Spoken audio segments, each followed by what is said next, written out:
départ, plusieurs pensaient que notre invité et sa blonde pétaient de la broue avec leur projet.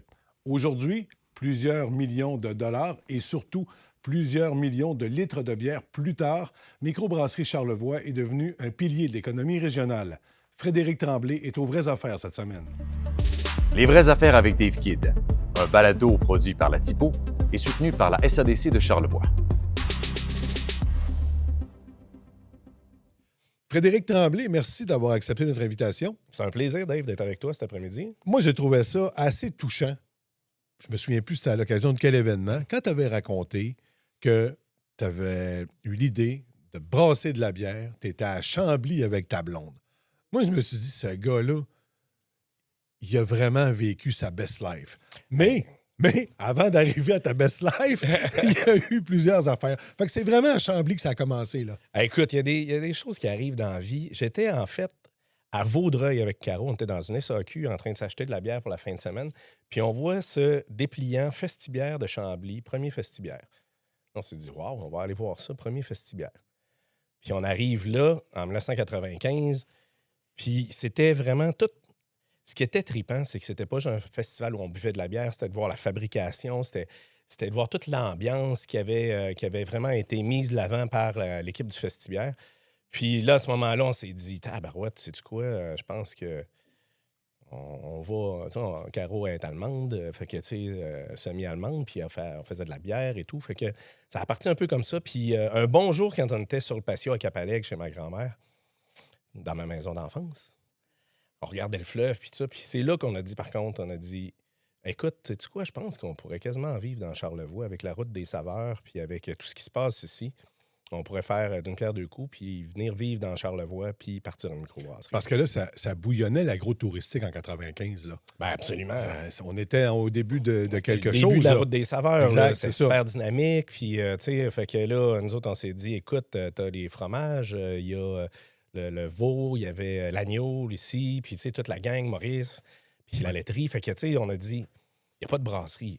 Ça commençait, là, il y avait peut-être 20 brasseries au Québec dans ce temps-là. On se comprend que c'était peut-être même un peu audacieux de se dire on va aller partir dans Charlevoix. Mais tu sais, on se disait, s'il y a une place, il me semble, où est-ce que ça va bien se marier avec quelque chose qui est déjà là, c'est bien dans Charlevoix. Puis, Parce qu'à ce moment-là, on habitait à Montréal, ça aurait été beaucoup plus facile. L'autre option qu'on s'était donnée, c'était Magog. On le sait, Magog, ça aurait peut-être été plus facile parce qu'à ce moment-là, au niveau touristique, il était même une coche au-dessus de Charlevoix. Là, ça roulait au bout en 95 à Magog.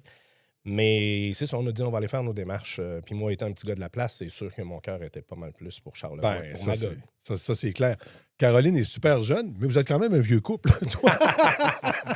Ben, ça fait 30 ans qu'on est ensemble. Fait que, tu sais, puis on n'a pas commencé à sortir ensemble à 7 ans. Fait que ça donne une idée de notre âge. Ouais, mais c'est un projet de vie aussi, la micro, là. Oui. Tu sais, je veux dire, puis pas toujours facile, toi, avec sa blonde, là.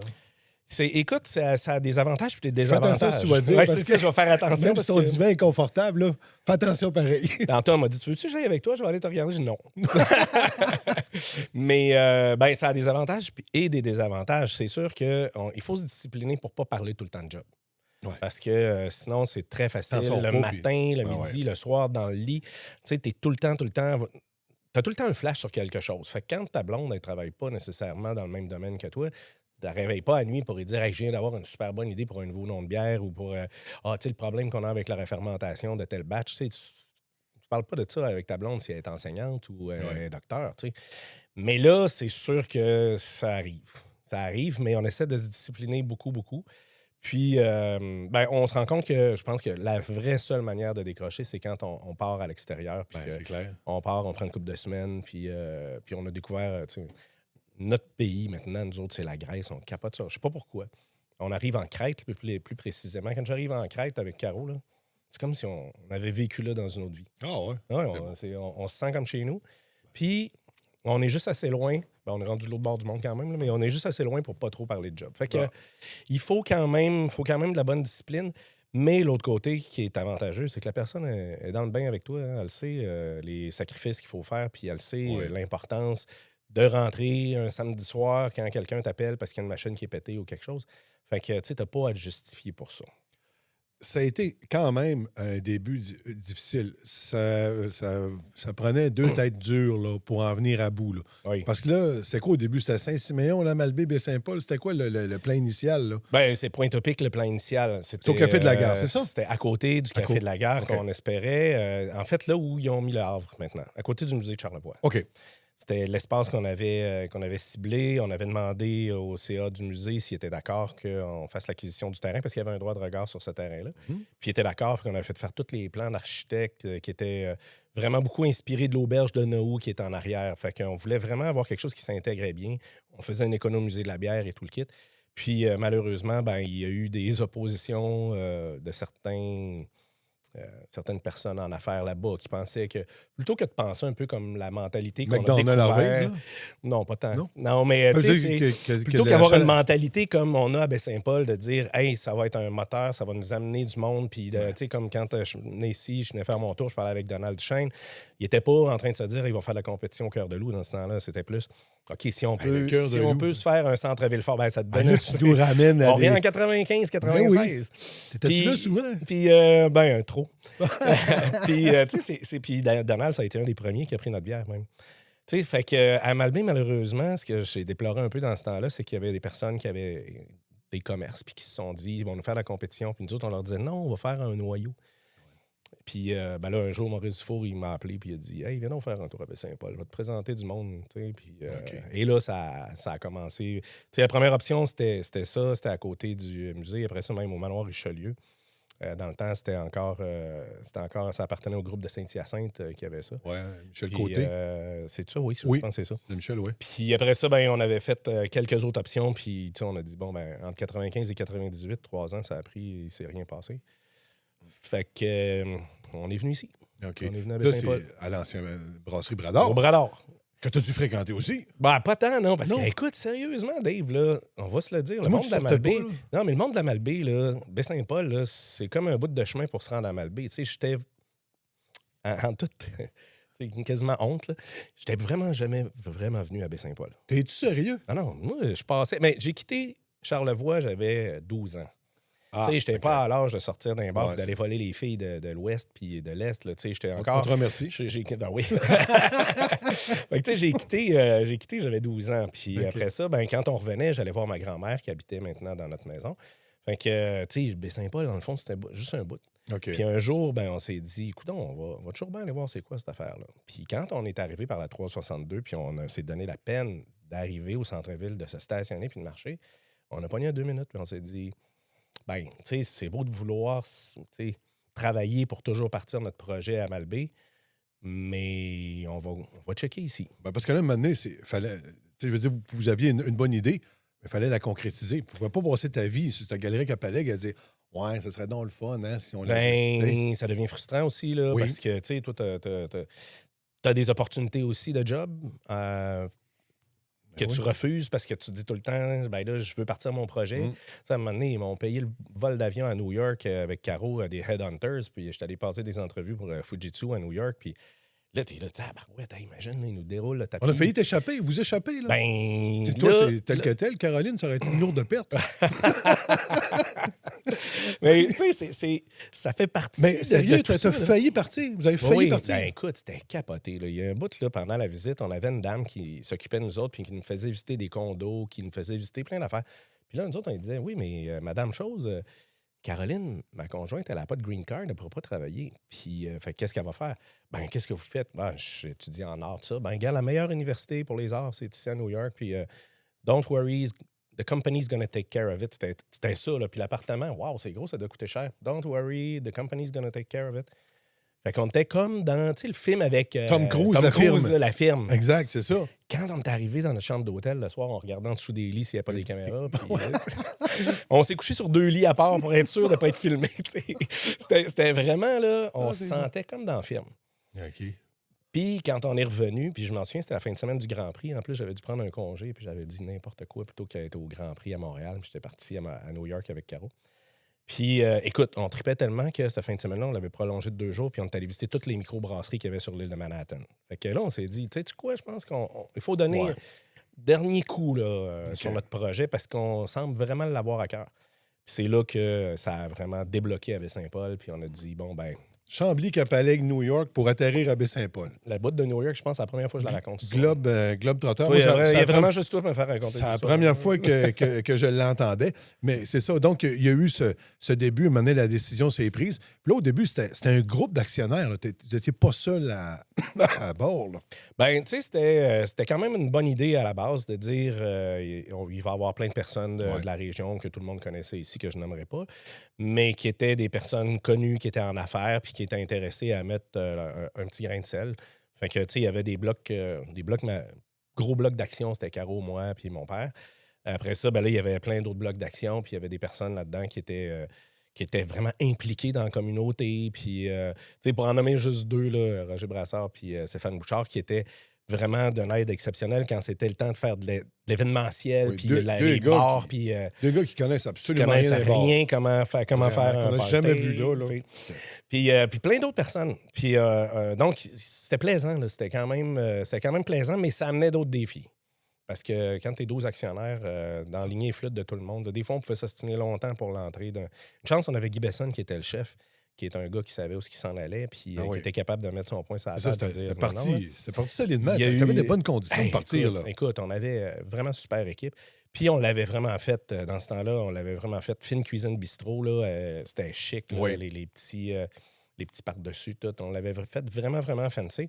On a modifié un petit peu notre plan de match par la suite parce qu'on s'est rendu compte que il fallait quand même répondre à certaines attentes de la clientèle. Là. C'est pas tout le monde qui se dit je vais aller dans une microbrasserie puis que c'est hyper fancy. Fait qu'on a viré vers une formule qui est un peu celle qu'on a aujourd'hui, qui est plus gastropub, même avec des écrans pour diffuser du sport. Sans devenir, on ne veut pas devenir non plus un sports bar, mais c'est quand même... tu sais, le concept a évolué. Ben, ça va faire 28 ans là, cette année. Fait que c'est sûr qu'à un moment donné... Oui, c'est sûr. Puis, à quel moment la première usine est arrivée? C'est quoi vous avez dit? Bon, là, c'est le fun d'un restaurant. C'est pas comme si on n'avait pas d'autre à Baie-Saint-Paul. Puis la bière, ça pourrait être peut-être plus payant un peu d'en faire plus, là. Ben, c'est en 2006-2007 qu'on a commencé à travailler sur le projet. Puis en 2008, on a construit l'usine. On a été rendu là. Tu sais, au fil du temps, on a racheté tous les actionnaires. Il est arrivé plein d'aventures dont les gens ont entendu parler que je ne répéterai pas. Mais à un moment donné, il me restait 3 partenaires avec moi. Puis on s'était entendu d'une poignée de main, là, rendu à un certain moment donné. Fred, tu vas avoir la possibilité de nous racheter. J'ai dit, je suis prêt à vous racheter. Puis on fait, let's go.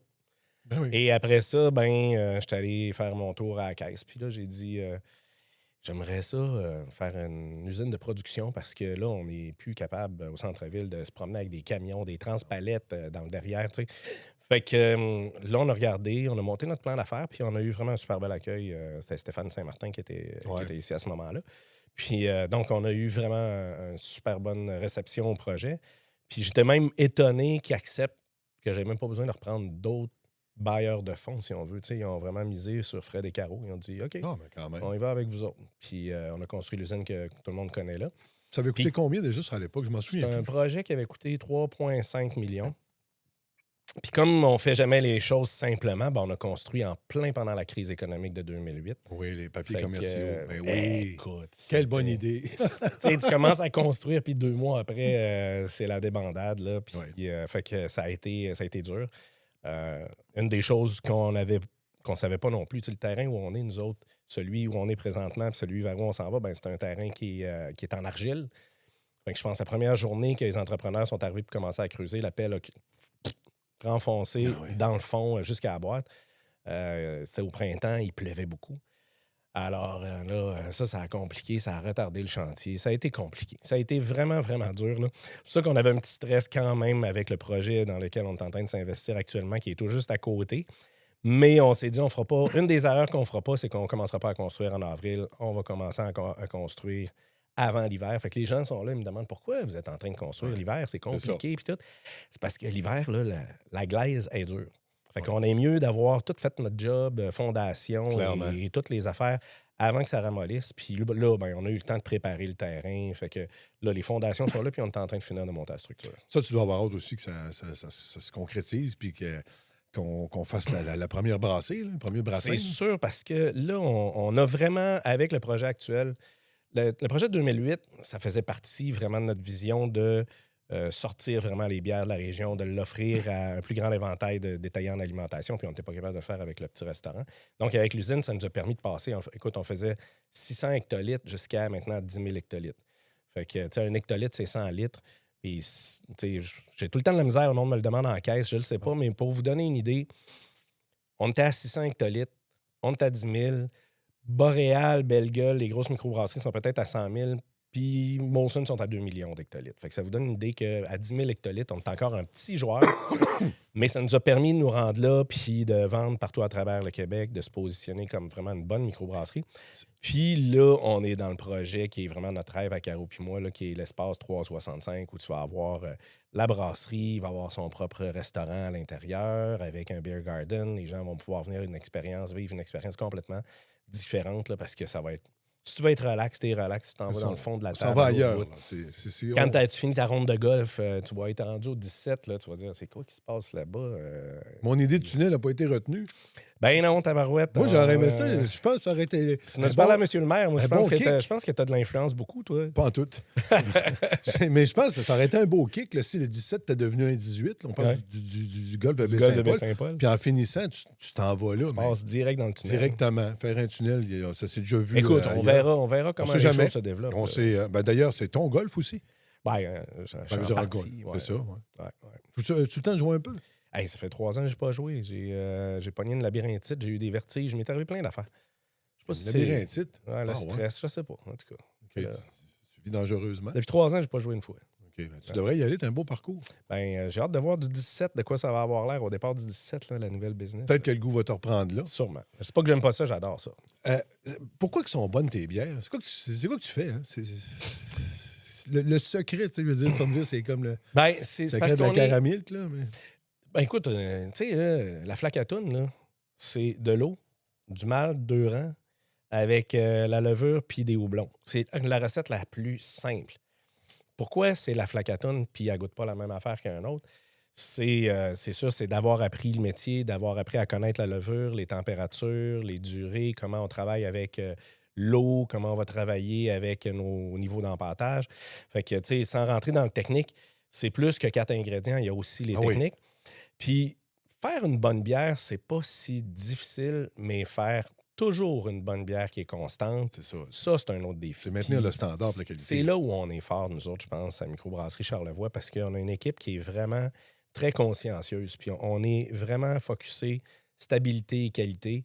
Oui, on aime ça avoir de l'originalité, sortir des nouvelles bières, mais tant qu'on ne maîtrise pas une parfaitement, on ne la sortira pas. Tu sais, c'est très long. Il y a des gens qui nous disent souvent « Ouais, vous ne sortez pas autant de bières que d'autres microbrasseries. » C'est voulu, c'est normal, c'est parce qu'on la travaille. On a un petit système de brassage de 250 litres. On fait des tests là-dedans, on expérimente plein d'affaires. Vous avez vu apparaître notre bière sans alcool dernièrement, nos bières sans gluten. C'est pas des affaires qu'on a commencé à brasser il y a 6 mois. Là. C'est des affaires qu'on avait déjà essayées dans le passé. Puis après ça, ben, on peaufine, puis on travaille, puis on s'assure qu'on atteint une stabilité, puis que quand on sort le produit, ben, le consommateur, il va la prendre, puis il la reconnaît. C'est sûr que c'est une bière qui est vivante quand même, là, surtout les bières refermentées, fait qu'ils vont évoluer avec le temps. C'est pas des bières pasteurisées. Mais tout le monde reconnaît quand même sa flacatoune, sa Dominus Vobiscum, sa vache folle. Fait que c'est ça. C'est vraiment tout le temps puis la précision qu'on met à faire les choses. Ça peut prendre combien de temps? Tu vas me dire que ça dépend de la bière, mais entre le moment où ouais, j'en ferais une qui aurait ce goût-là, puis etc., aller jusqu'à tant qu'elle soit encanée, là, ça peut prendre... Il y a des choses qui sont plus faciles à faire que d'autres. Là. Des bières très, très houblonnées, là, présentement, la grosse mode des NIPA. Puis ça, c'est le houblon, ça pardonne bien des erreurs. Fait que quand tu fais une bière qui est très, très houblonnée, selon moi, ça prend un petit peu moins de temps parce que toute la couche qui est en dessous, ça pardonne plus. Tandis que faire une bière sans alcool, ça a été dur. Puis on a jeté des batchs de bière sans alcool, à un point qu'on se disait, écoute, on continue-tu le projet? Là, parce que, au bas mot, on a dû flusher pour 30-40 000 $ de production de bière en faisant des tests. Tant que ça. Ah oui, c'est... Mais pourquoi, pourtant? C'est parce que c'est plus facile quand tu as de l'alcool? Oui. Ah oui, une bière sans alcool, c'est très, très difficile à faire. En fait, même, on en parlait avec Nico des fois, puis on se disait, il ne faut même pas approcher ça comme une bière. T'sais, curieusement, tu peux même plus approcher ça comme une bière. Il faut approcher ça comme un breuvage ou comme un aliment parce que l'alcool, en partant, c'est un élément qui vient protéger la bière. Puis c'est un vecteur de saveur.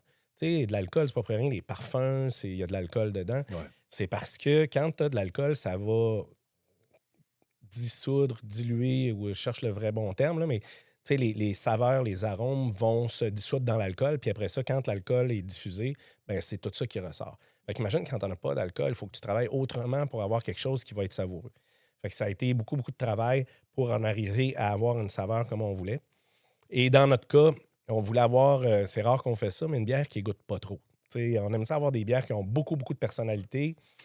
Mais dans le cas de notre sans-alcool, on regardait le marché puis on se rendait compte qu'il y avait beaucoup de microbrasseries qui avaient sorti des bières un peu funky, olé olé, des Berliner Weiss ou des Nipa ou des bières sour à pêche, quelque chose. Puis je les comprends très bien, c'est parce que c'est une manière de masquer le fait que ta bière n'a pas de goût. Tu mets des arômes, tu mets du houblon au bout. Fait que ça vient donner une saveur que tu n'es pas capable d'aller chercher avec un produit qui n'a pas d'alcool. Mais nous, on voulait avoir vraiment une petite bière facile parce qu'on trouvait que c'est ce qui manquait sur le marché. Fait qu'on l'a travaillé comme ça, puis ça a été long. Parce que le moindre petit défaut. Il paraît. Puis quand on est arrivé, une des dernières batches qu'on avait faites, était encanée, on était prêt à l'envoyer sur le marché. Puis Caro, un soir, on en rapporte une coupe de canne à la maison, puis elle goûte à ça, puis elle dit « Fred, il y a quelque chose. » Puis là, on goûte, puis il y a quelque chose. Fait que le lendemain, on a convoqué notre petit comité de dégustation. Tout le monde était comme « Ben là, il y a quelque chose. » Mais tu sais, le monde va se rendre, c'est pas grand-chose. Mais c'était trop de choses. Ouais, c'est ça. Avec Sylvain, avec Nico, il y avait Léon qui était là, puis tout le monde. Ça, c'est des employés, votre comité de dégustation? Oui, vous appelez des beaux chums des fois en disant difficile. Hey, Oui, c'est. Ben toi, tu es le comité sans alcool? Je ne bois plus, moi. Ah, mais c'est le comité sans alcool. J'aurais été tout un membre il y a une couple d'années, j'aurais été bon pas à peu près, là. Peut-être même trop bon. Mais vos bières, là, puis l'entreprise avait gagné de multiples prix. Là. Je plains votre pauvre tablette de foyer. Là. Elle doit être arquée beaucoup. Là, parce que il y en a quelques-unes. Chaque année, là, c'est dans la boutique. C'est dans la boutique. Ouais, ben, c'est sûr, ça fait un velours de gagner. On ne fait pas ça pour ça. Mais surtout la dernière. On ne fait pas ça pour ça, mais c'est votre industrie. Ouais, mais vous ne passez pas pour un 2 de pique là, quand vous recevez un prix. Là. Au contraire, vous êtes un 2 frimé. Vous êtes super bon. Mais tu sais, Dave, il y a des choses comme dans Blanche, on le sait. Notre Blanche est vraiment hot, là, au point de vue canadien. Là, on sait que 3 fois sur 4, quand on l'inscrit, elle va rapporter une médaille. Souvent, c'est or. T'sais, fait que la blanche, là... Mais là, on se fait... Il y a des brasseries qui ont commencé à en faire des pas mal bonnes, des blanches. Ça, c'est plus difficile. Puis ça, c'est le fun. Mais, tu sais, il y a plein de bières comme ça qu'on fait, la double, la triple. Ils ont toutes remporté des médailles, puis la Flacatoon aussi. Mais je vais t'avouer là, que Canada Beer Cup, cette année 2025, novembre 2025, remporté Best of Show, la bière qui remporte la plus haute distinction de toute la compétition sur 1800 bières. Ça nous a pogné en 2 minutes. On a fait une bière qui existe depuis 20 ans. Ben oui. Toutes catégories confondues, qui remporte quand même la bière... C'était votre coupe Stanley, là? C'est notre coupe Stanley, certain. Puis d'ailleurs, ceux qui viennent à la boutique, là, la coupe est belle en tabarouette, la coupe canadienne. Ça nous a fait plaisir parce que ça démontre que même si, pour certaines personnes, on est une vieille brasserie établie, 27 ans, mais on est encore pertinent parce que, cette bière-là, elle vient quand même de remporter toutes catégories confondues. Fait que c'était le fun. Puis la Vache Folle aussi avait gagné dans sa catégorie. Fait que, c'est plaisant, Ben, c'est sûr. On a déjà parlé un peu, on va en reparler après-midi, on a le temps. Là. Il y en a-tu trop de microbrasseries au Québec? Il y en a qui ont malheureusement connu des dégringolades, des descentes aux enfers assez incroyables, mais est-ce que le marché est en train de s'autoréguler? Dans le marché actuel, je pense qu'on doit dire qu'il y en a peut-être quelques-unes de trop. Le marché, après la COVID, a vraiment, vraiment beaucoup changé. Il y a eu un bouleversement. Le portefeuille des gens aussi qui a été resserré, tout a augmenté. Des bières à 6-7 piastres, t'en achètes un peu moins. Et là, d'où c'est venu vraiment, c'est les détaillants qui ont commencé à restreindre l'accès aux tablettes parce qu'ils trouvaient qu'il y avait trop de produits. Le roulement se faisait pas assez vite. Tu sais, je veux dire, une épicerie, là, ce qui est garant d'un succès d'une épicerie, c'est la rotation des tablettes. Tu sais. Eux autres, ils ne voient pas ça juste en façade, ils voient ça en 3 dimensions. Il faut que le pied linéaire, il bouge. Tu sais. Puis là, les détaillants d'alimentation, surtout les grandes chaînes, ont commencé à dire, ben là, c'est fini. Nous autres, 300 bières. Tu sais, à un moment donné, les épiceries se vantaient. Je suis rendu à 500 bières, je suis rendu à 600. Heureusement, il en reste encore des épiceries comme ça. On en a ici à Baie-Saint-Paul qui continuent à prendre le risque ou en tout cas faire la promotion des plus petites brasseries puis des produits qui sont un peu plus, qui sortent un peu de l'ordinaire. Mais ce qui est arrivé vraiment après la pandémie, ça a été les grandes chaînes qui ont commencé à dire non, nous, on veut des valeurs sûres. On ne peut plus se permettre d'avoir trop de pieds linéaires. Et puis là, les gens qui aimaient beaucoup avoir des exclusivités, des nouvelles bières, ben, leur portefeuille étant un peu moins à l'aise, ben, ils ont commencé à se dire ouais, celle-là, je la connais pas. Je vais m'en prendre une que je connais à soir. Fait que toutes les brasseries qui avaient un modèle d'affaires qui était vraiment on sort des nouveautés, on sort des nouvelles affaires, puis des petites brasseries habituellement qui envoient 2 caisses. Ben, ces brasseries-là, leurs bières sont moins bien vendues. Puis là, les épiceries leur disaient viens rechercher ta bière parce qu'elle est périmée. Puis là, les autres, ils n'ont pas la structure pour faire ça. Nous, au fil du temps, on a mis en place une structure qui se compare quasiment aux grandes brasseries, tu sais, avec nos représentants, avec nos marchandiseurs et tout ça. Fait qu'on a pu réagir plus adéquatement puis répondre aux besoins de notre client qui, nous, c'est le détaillant. T'sais, c'est sûr que le buveur de bière, c'est lui que je veux atteindre, mais le gars qui m'achète ma bière puis qui la met sur la tablette, c'est le détaillant. Fait que si elle n'est pas sur la tablette parce que le détaillant ne veut pas en mettre, il y a un problème. Puis là, le problème présentement, c'est ça, c'est la difficulté qu'ont certaines brasseries d'avoir de l'espace tablette. C'est quoi, c'est Molson qui en demande trop ou c'est simplement... C'est même pas ça? Ça a déjà été ça. OK. Je pense que les grands brasseurs tentaient autant qu'ils le pouvaient de limiter notre espace. Après ça, les épiceries se sont rendues compte qu'ils ne se rendaient pas service en s'enlevant des produits que le consommateur voulait avoir. Fait que, on le voit là, dans les épiceries ici, tu y vas, il y a des grands présentoirs de bières de microbrasserie. Mais à l'intérieur de ces présentoirs de microbrasserie-là, les détaillants commençaient à dire faut que ça roule. Puis il faut que si ça roule pas, que la brasserie, quand je l'appelle, elle vient chercher son stock dans la semaine.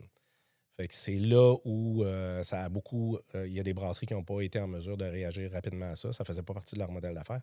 Fait que, dépendant comment ces brasseries-là vont être capables de réagir et se concentrer sur leur milieu, c'est ce que je dis souvent. Avant de commencer à aller chercher Rome, là, reste dans ton petit patelin. Si tu n'es pas capable de vivre dans ton village ou ta région immédiate avec tes produits, l'idée de se dire, je vais aller dans les grands centres, c'est ça qui va me sauver.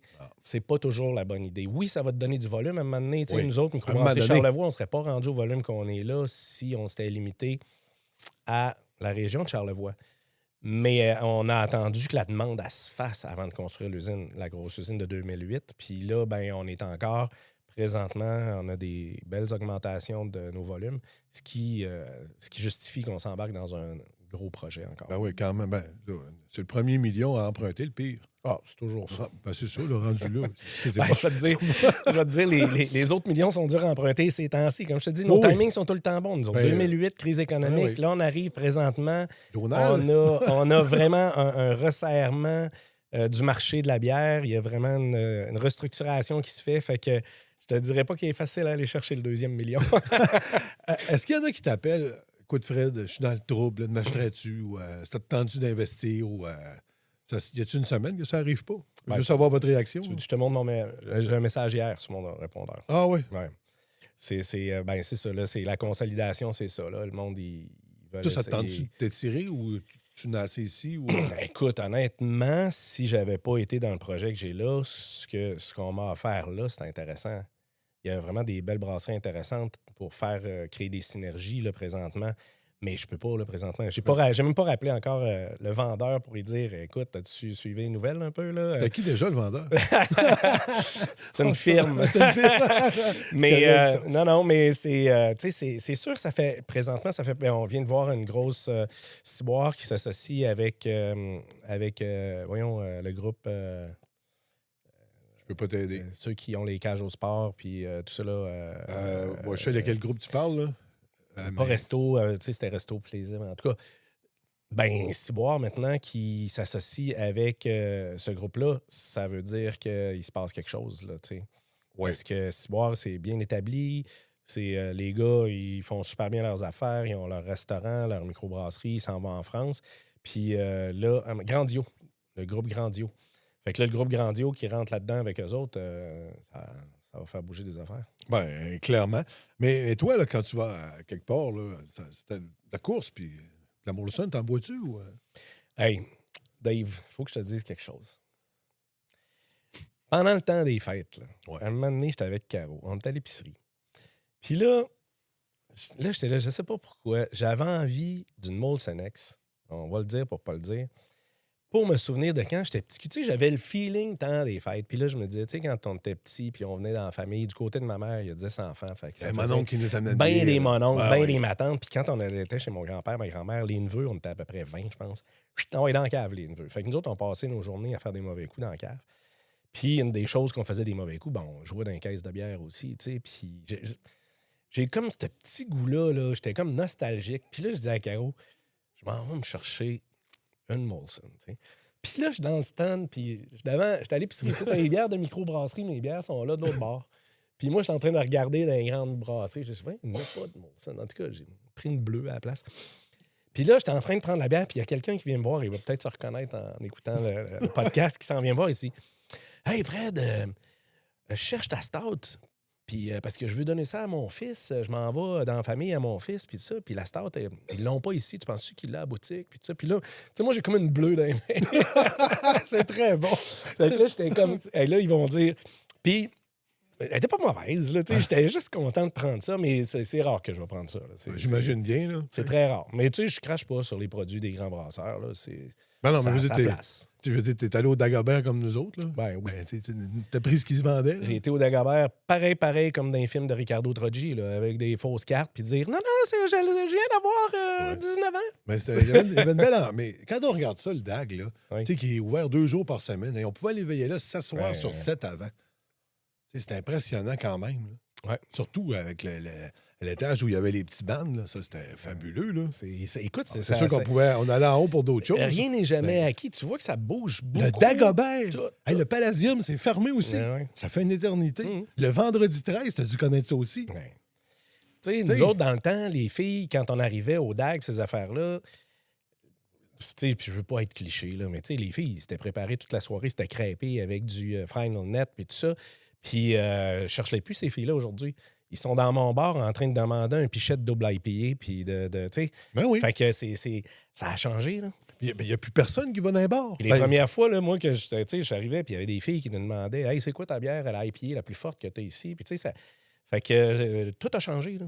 Vraiment, Tout a changé. vraiment. Ça veille des maisons maintenant. Ah oui, bien ça, c'est sûr aussi, là. Mais tu sais, il y a eu des lois puis tout ça, puis on comprend qu'il y avait des choses qui étaient nécessaires de faire, mais tout ça, pour nous amener au bar, t'es DJ aussi à l'occasion. Oui, T'aimes oui. vraiment la musique beaucoup, là.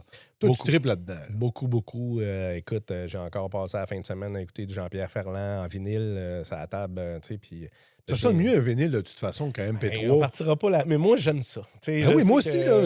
Moi, je suis team vinyle, là, all the way, là. Puis là, je viens d'avoir le nouveau pressing de Soleil, puis là, j'écoutais ça, là, le Soleil. En tout cas, fait que c'est pas juste... J'aime ça être DJ parce que sans vouloir être DJ, quand j'étais petit, quand j'étais jeune, 10, 12, 14, 15 ans, dans les parties de famille, c'est tout le temps moi qui me ramassais en arrière de la table tournante à mettre la musique.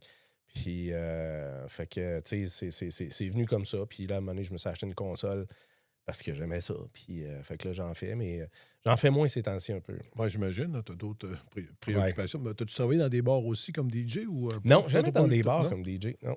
Par contre, c'était à l'Université de Sherbrooke, j'étais directeur de la radio étudiante. Après ça, fait que, tu sais, j'étais DJ de radio étudiante, mais pas dans les bars. OK.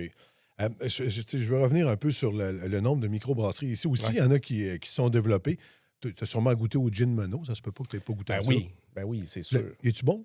Ben oui. Les produits de Monod, c'est excellent. Là. C'est sûr qu'on est chanceux. Ils font pour vrai leur alcool ici. Il y a beaucoup de distilleries qui sont pas... La différence est là aussi. Ben, c'est ça. Il y a des brasseries qui font... Il y a des distilleries qui ne distillent pas eux-mêmes. Puis ça, ben, c'est une fierté quand même. Puis j'aime bien les produits aussi de la maison Migneron, là. Charlevoix. Ben oui, Charlevoix. Madeleine, ils font un super bel job aussi. Avez-vous un petit regroupement ici? Là? Vous êtes 4-5? On n'a pas de regroupement on se parle à toi réel, mais il y a quelques personnes, il n'y a pas si longtemps, qui ont pris l'initiative de faire un souper là, de tous les producteurs d'alcool. On avait les cidriculteurs aussi. On était une belle petite gang. On avait fait ça à Ferme et Boule-Montaise. On était une trentaine, je pense. Fait que, on était toute la gang, on a tout apporté nos produits, puis ça a fait un beau souper, c'était le fun. Il y a beaucoup d'entraide, là, tu sais, c'est pas... Ben, c'est ce que j'allais dire. Là. ouais. Tu sais, on n'entend pas dire qu'un est en chicane avec l'autre. Là. Je veux dire, tout le monde vit puis espère que l'autre vive bien aussi. Là, tu sais. C'est important d'avoir une saine compétition. Ben oui, mais ça, c'est Mais, c'est ce que je te mais disais c'est tantôt, ça. McDonald's, Harvey's. Là. Ah ouais. Tu sais, quand tu avais un McDo et un Harvey's qui arrivait, là, tu sais, c'est Tu sais, un comme peu avec ça. Renault, ils ont la même encanneuse que nous autres. On a acheté les deux la même encanneuse, puis on s'échange des pièces des fois. Là. J'ai une pièce de pété, tu l'as-tu? Oui, puis parce que ça vient d'Italie, tu sais. Fait qu'on On a se des va kits parler de à tous les pièces, semaines, puis hein? on s'échange ça. Fait que c'est ça. C'est quand même... Mais c'est sûr qu'on se bat pour avoir nos espaces dans oui, les mais- tablettes, puis d'avoir nos espaces dans les restaurants. Ça fait partie de la game. Ben non, mais ça ne change Mais rien. Juste, c'est ça. tout le monde est en business. Vu que tu as brassé beaucoup d'affaires dans beaucoup d'endroits, dans le moment où on se parle aujourd'hui, là, en ce 10 avril, au moment où on enregistre, là, 2026, là, politiquement, là, trouves-tu que ça va bien au Québec, toi? Exact. Tu arrives avec des affaires. Ben là, écoute, c'est. Politiquement. Trouves-tu que ça va. Enlève politiquement, là, trouves-tu Ouais. que ça va bien au Québec présentement? Ça pourrait aller mieux. Mais écoute. Ça coûterait plus cher, non? Forcément.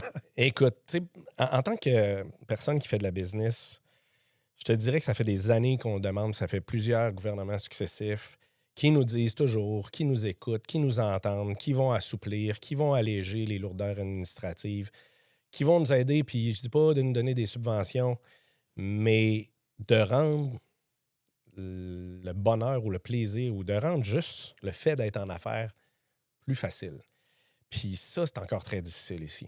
C'est encore très difficile, fait que je m'en sors bien, je n'aurai pas de parti pris, de parti politique, mais je pense que c'est un appel à peu importe qui est là. Ouais. On dirait que quand on arrive là, quand on arrive à faire des bons moves pour aider vraiment les entrepreneurs, ça devient très, très, très difficile. Puis politiquement, c'est sûr que le niveau de loi et de règlement au Québec, c'est entreferliwapé bien comme il faut. Là. Ah, c'est- Emberlifikitaillé. ça doit être. Parce que toi, tu fais affaire avec combien de ministères? Là, MAPAC, PACJ. Quand j'étais président de la MBQ, je le savais par cœur. Là, OK. Genre 6 ministères, 30 directions et règlements. Puis, en tout cas. Fait que c'est sûr que quand tu veux changer une affaire sur l'alcool, ben il y a 6 règlements à côté qu'il va falloir qu'ils soient modifiés. Puis il y en a tout le temps un à quelque part que tu as un lobby de quelqu'un qui vient dire ça, vous le changerez pas. Puis si tu ne changes pas lui, ben tout est pogné, fait que tu peux rien faire. Fait que, tu sais, souvent on le dit, ça prend une volonté vraiment politique de quelqu'un qui dit on fait table rase. On arrête de se pogner avec les vieilles affaires, puis ça, c'est... Je parlais encore avec le ministre qui était responsable là, de faire les allègements réglementaires sur l'alcool. Heureusement, merci, il en a fait 2, 3. Mais tu sais, c'est ça qu'il me disait. Il dit tout le monde n'arrête pas de dire il faut qu'on reparte à zéro. On ne pourra jamais repartir à zéro parce que ça prendrait comme 6 mandats. C'est parce que c'est ça, ce qui est plate, c'est que ça devient politique, ces choses-là.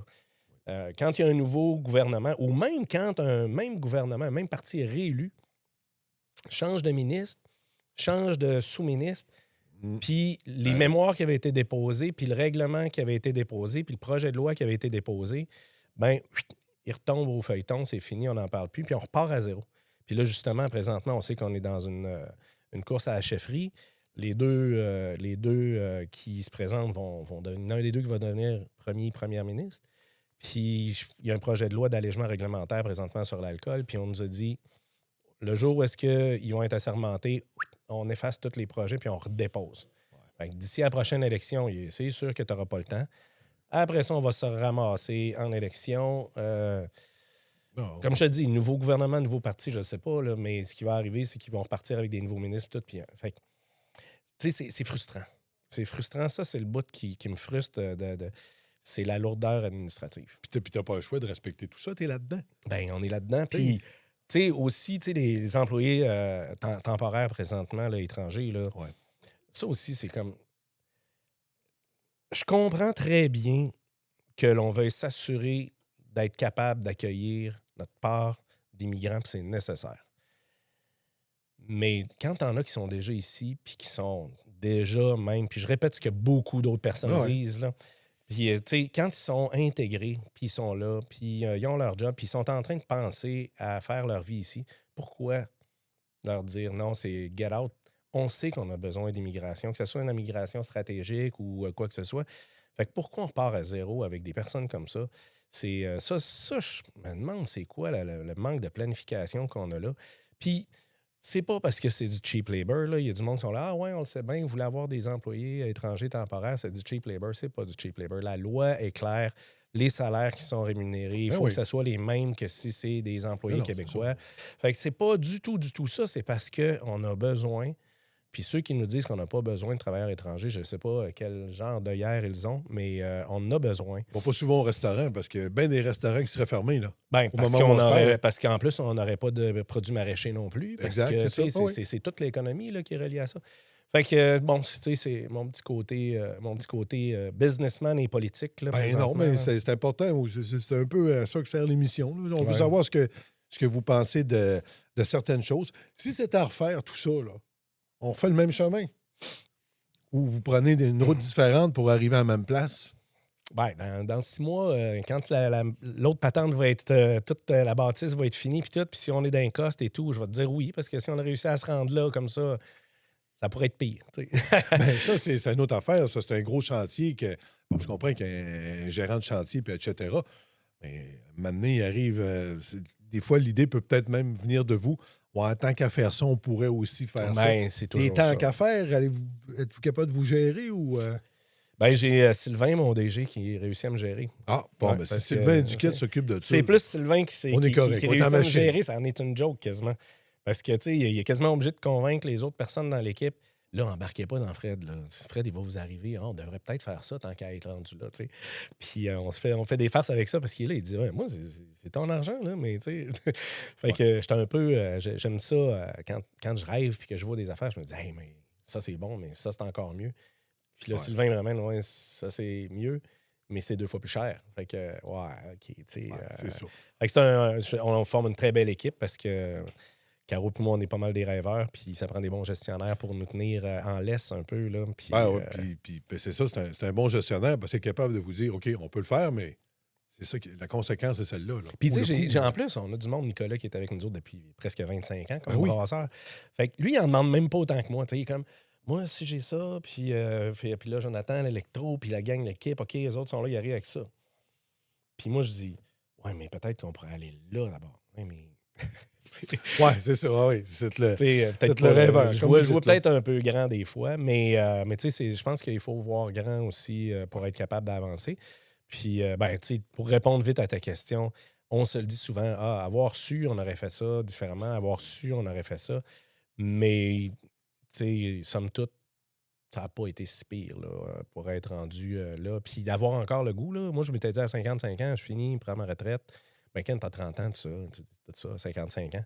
Là, j'ai dépassé 55, puis pas pressé. Ça vous tente pas d'arrêter? Ben non. Pressé. Ben non. Ce qui est important, c'est quoi chez vous, là? Ce qui est important, c'est de bien placer la relève, de s'assurer que l'entreprise est en de bonnes mains. C'est pas facile, pas une shop comme la vôtre, là? Ben non, la relève, là? Mais, tu sais, ce qui est important, c'est ça, c'est de se rendre dispensable parce qu'il ne faudrait pas que, si moi, je me mets à mal aller, que l'entreprise va mal pour ça. Puis ça, présentement, je pense qu'on est ailleurs. On a une équipe extraordinaire. Dans le fond, Dave, je te dirais, c'est moins stressant, ce projet-là, qui est 3 fois plus gros que celui de 2008, que celui l'était en 2008. En 2008, il y avait Caro, moi et Nico. Oui, on avait tout le staff du resto. Il y avait quand même 60 personnes qui travaillaient au resto, mais qui drivaient la patente, là, qui faisaient... Écoute, une usine de 10 000 pieds carrés, là, puis au début, on était 3 employés. C'est nous autres qui faisaient tout, les payes, les ci, les ça, puis tout. Là, on est 25 employés, puis je m'occupe plus de... C'est le clérical. Il y a des personnes super compétentes qui s'occupent de ça. Comme je te dis, les budgets, les affaires. Fait que c'est le fun. Là. C'est stressant. Oui. Mais tu te sens pas tout seul dans ta chaloupe. Là. On est une gang. S'il y a quelque chose qui ne marche pas, on s'assoit à 3-4 puis on trouve la solution. Qu'est-ce qu'on peut vous souhaiter là, pour l'avenir? Là? À vous et à Caro. Là. Moi, Caro, je ne l'oublie jamais. Quand je parle de micro, il ne faut pas. Là. Ben, un mois de vacances. Non, mais écoute, ce qu'on peut souhaiter, c'est pour la suite, à court terme, ça va être vraiment de trouver les bonnes personnes pour venir se joindre à nous dans la nouvelle équipe. Parce que, on le sait, ça va être un gros défi. On va avoir besoin de 40 employés pour la section restaurant du nouveau projet. C'est pour ça qu'on s'est arrangé pour faire un vrai beau projet. Là, la cuisine, le bar, le resto, ça va être vraiment, vraiment génial. Ça va être On a essayé de mettre ça le plus facile, le plus ergonomique possible pour que les gens aient envie de venir travailler. Fait que je te dirais, à court terme, là, c'est d'accoucher de ce projet-là, Ouais. puis d'assurer qu'on a vraiment toutes les personnes qui viennent se joindre dans notre équipe pour qu'ils se rendent vraiment là où nous, on le voit dans nos têtes.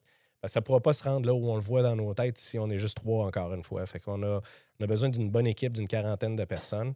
L'équipe du Saint-Pub reste là. Je me fais demander la question aussi une fois par semaine. Est-ce que vous allez garder le restaurant au Saint-Pub ou vous faites d'autres choses avec ça? Non, je sais Puis, pas ça. Ça non, reste- ben non, ça ça reste continue. là, ça reste là. Même la ville, notre ami Gilles, il m'a dit, là, c'est beau, là, ton projet, là, mais vous n'allez pas fermer le resto du centre-ville. On veut protéger notre centre-ville. Jamais- J'ai Il dit, n'y avait jamais Non. été question de ça. je non, pense, non, là. non, j'ai dit, il n'est pas question qu'on ferme ça. Là. C'est sûr que c'est 2 endroits qui vont avoir chacun leur qualité. Centre-ville, c'est le fun. Quand tu es là, tu es stationné, tu te promènes, tu magasines ton restaurant. Tandis que ça fait que plein de monde qui aura envie de venir, qui ne veulent pas rentrer au centre-ville puis faire la ligne à partir de l'épicerie ici. Mais eux, ils vont avoir un accès rapide par la 138 puis par de l'équerre pour se rendre à une expérience qui va être différente. Ça ne sera pas exactement la même chose. Ben, c'est Mais parfait, tu sais, ça. ça veut dire qu'on va aller chercher Complémentaire. clientèle qui s'en va sur la Ouais. Côte-Nord, qui s'en va, tu sais, qui vont dire, hey, ben, on voulait pas arrêter au centre-ville, ça aurait été trop long, mais on va profiter de l'autre endroit. Hey, Frédéric Tremblay, ça a été bien le fun de vous recevoir. Ça fait plaisir. La prochaine merci. fois qu'on parle d'un micro, c'est Caro qu'on invite. Ça vous dérangera pas? Bonne chance. C'est bon. Hey, merci, Frédéric. Merci, ça fait plaisir.